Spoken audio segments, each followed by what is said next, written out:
नमस्कार दोस्तों, मेरा नाम रुपेश कुमार है।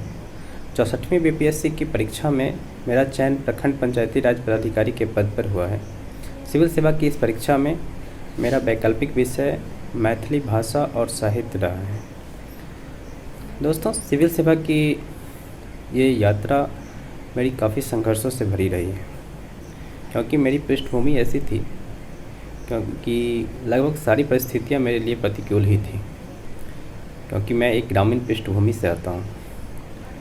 साथ ही साथ मैंने सरकारी विद्यालय से पढ़ाई की है। अपनी 10वीं तक की पढ़ाई अपने गांव की ही स्कूल से पढ़ाई की है, और उसमें 8वीं तक की तो स्थिति ऐसी थी कि टाट पट्टी पे बैठ कर के पढ़ना पड़ा है। आप लोग शायद ये सुनते होंगे कि टाट पट्टी पर बैठ कर के भी पढ़ाई की जाती थी कि एक ज़माने में, लेकिन मैं ये अपना भोगा हुआ यथार्थ आपको बता रहा हूँ। मेरा माध्यम इस सिविल सेवा की इस परीक्षा में मेरा माध्यम हिंदी रहा है, और मैं जिस परिवेश से आता हूँ इस परिवेश में अभी तक सिविल सेवा के अनुभव रखने वाले अधिक लोग नहीं हैं, क्योंकि मैं अपने गांव से सिविल सेवा में सफलता प्राप्त करने वाला मैं पहला ही व्यक्ति हूँ। तो इन तमाम सारी प्रतिकूल परिस्थितियों के बावजूद यदि मैं इस सेवा में सफल हो पाया हूँ, सिविल सेवा की इस परीक्षा में सफल हो पाया हूँ, तो मुझे लगता है कि दृढ़ इच्छा शक्ति और मजबूत इरादे यदि हों तो एक सामान्य पृष्ठभूमि का लड़का भी आसानी से इस परीक्षा में सफलता प्राप्त कर सकता है। क्योंकि कहते हैं ना कि सफलता तो मिल ही जाएगी, लाख भटक कर ही सही, गुमराह तो वो हैं जो घर से निकले ही नहीं।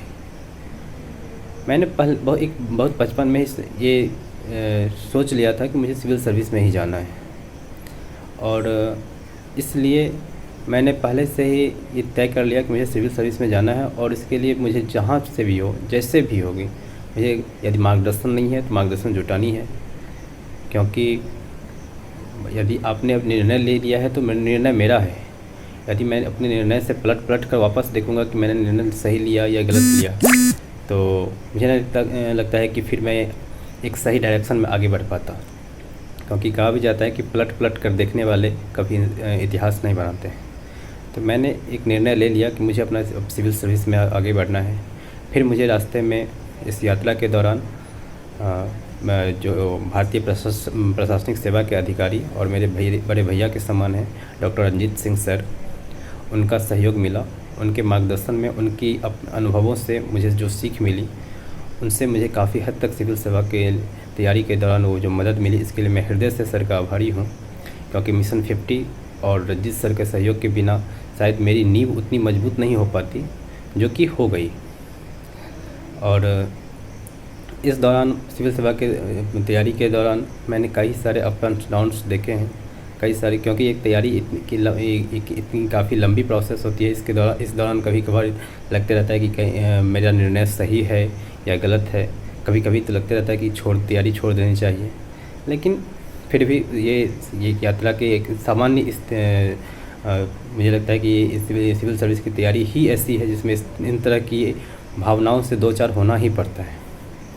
और उस समय यदि आपको कोई चीज़ सबसे अधिक मदद करती है तो वो आपकी वो दृढ़ इच्छा शक्ति, कि यदि आपने एक बार निर्णय ले लिया है कि मुझे अब सिविल सर्विस में ही जाना है, तो चाहे कुछ भी हो अब वो करके ही रहना है। क्योंकि कहते हैं ना कि जब नाव जल में छोड़ दी, तूफान में ही मोड़ दी, दे दी चुनौती सिंधु को, फिर धार क्या मझधार क्या।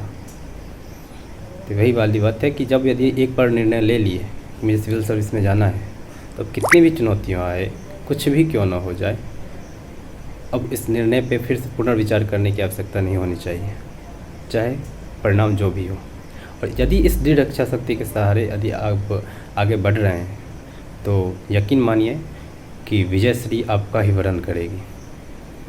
और मुझे लगता है कि जितने भी हमारे साथी सिविल सेवा की तैयारी करने वाले हैं, वो अपने आप पे भरोसा रखें और उचित मार्गदर्शन का कोशिश करें कि उन्हें उचित मार्गदर्शन प्राप्त हो, और ईश्वर पे भरोसा रखें, क्योंकि कर्म करना हमारे और आपके हाथ में है, और अंतिम रूप से फल तो ईश्वर के ही हाथ में है। लेकिन हाँ, कर्म में कोई कमी नहीं होनी चाहिए। और फिर मुझे नहीं लगता है कि फिर सफलता से यदि ईश्वर के सिवाय कोई ताकत हमें या आपको कोई ताकत रोक सकती है, क्योंकि मेहनत करना हमारे हाथ में है और मेहनत यदि करेंगे तो सफलता ज़रूर प्राप्त होगी। और ईश्वर पे यदि कृपा है, ईश्वर की यदि कृपा है और हम इतनी मेहनत करते हैं तो फिर मुझे नहीं लगता है कि कोई कारण बचता है कि सफलता प्राप्त ना हो। एक बार पुनः आप सभी लोगों को मैं हृदय से आभार प्रकट करता हूँ। बहुत बहुत धन्यवाद।